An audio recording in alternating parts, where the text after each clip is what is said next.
ở đây có chờ chia lại thế nữa tên nào là bỏ lăng do bỏ rèn cầu sư rong cô chấp lời liò ý trọng ấy phong dư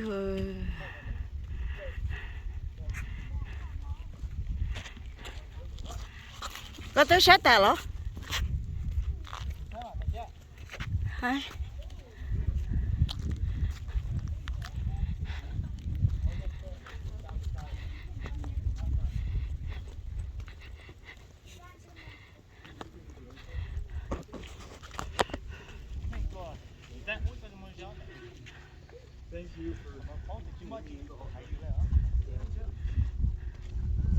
tôi số nó rong có tụ trọ thế xin chỉ ra trọ đi rong câu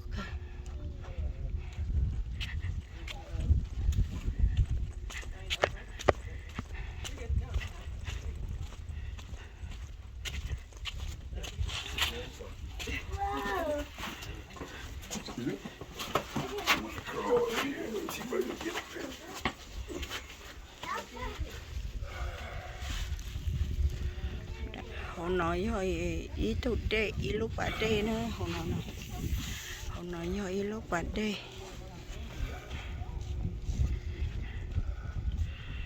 rong câu cơ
nó bé nó mòn nó ta chế bé mà đi khó bài cho lực khó nữa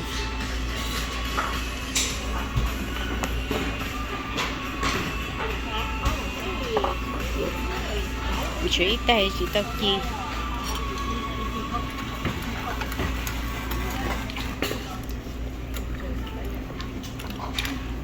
cho nó chứ ta tao chi tao hô tao nó này chế nó để xưa nó bạc á mà cá khơi ạ cá thế là gì khơi ạ do lỡ chỉ cho ít tay tàu nó cho đấy ni cho nên luôn tàu khơi lì theo vậy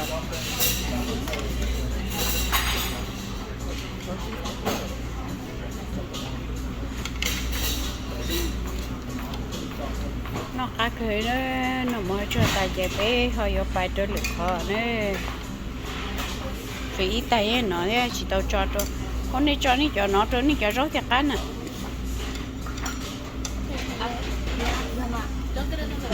cho nó mà cho cá cơ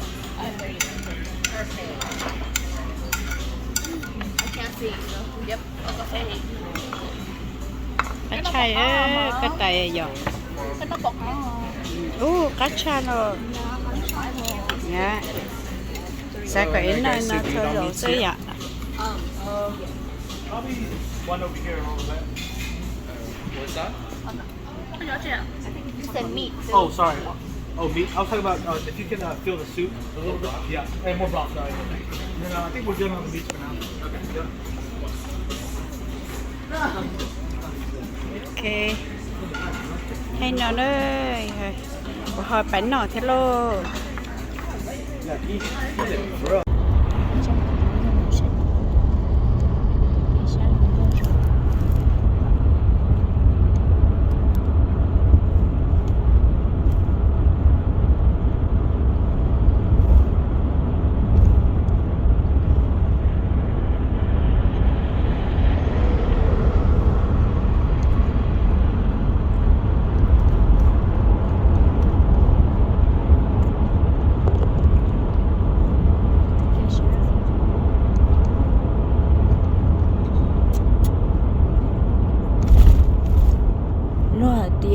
xe mừng có lý bó chùa này gì nói cho xe mừng có bó chùa nào đâu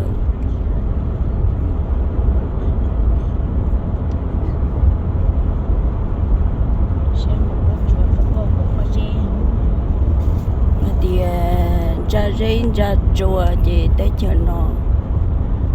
chợ nó mà thi hơn ra rinh ra chùa nữa luôn gió nó mà xe chấp lại đi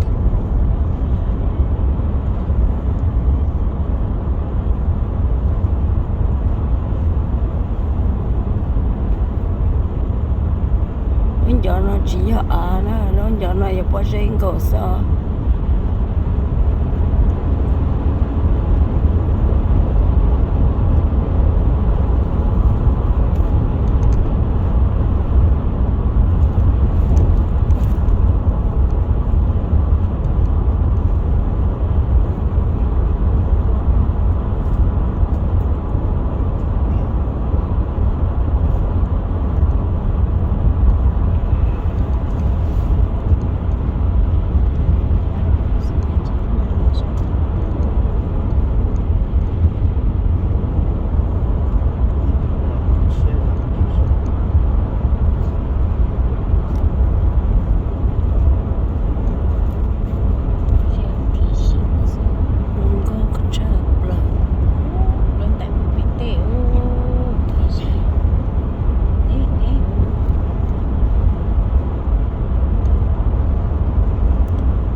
chùa nó đừng có cửa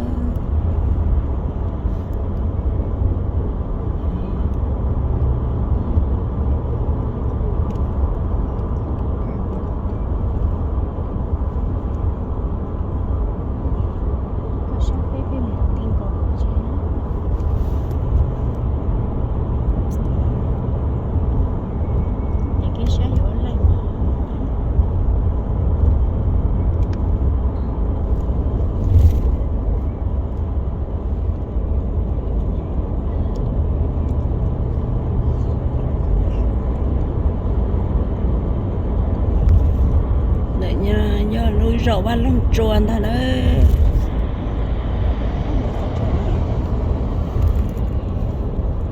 quá chuồn à thì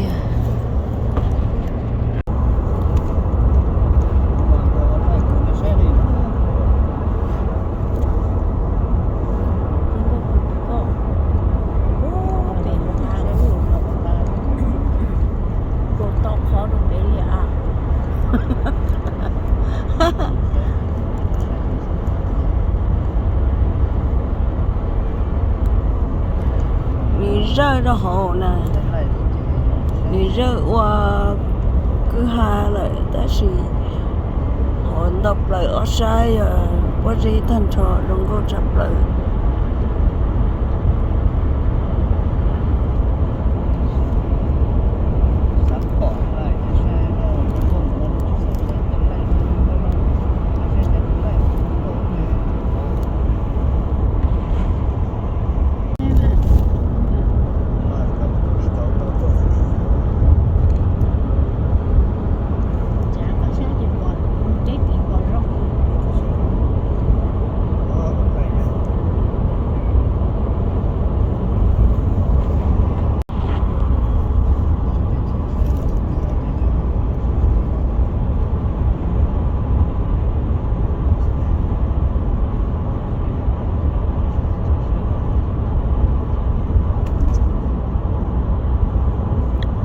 tới bà bố lo phì rồi cho bà rê rong cơ cơ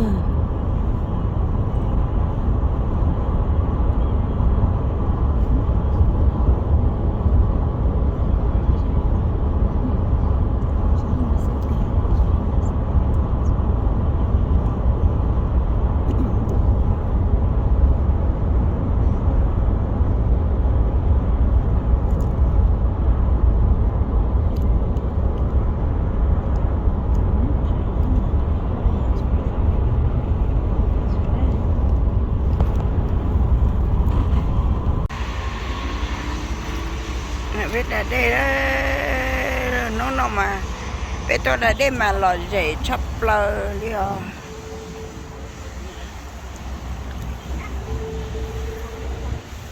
là dễ thế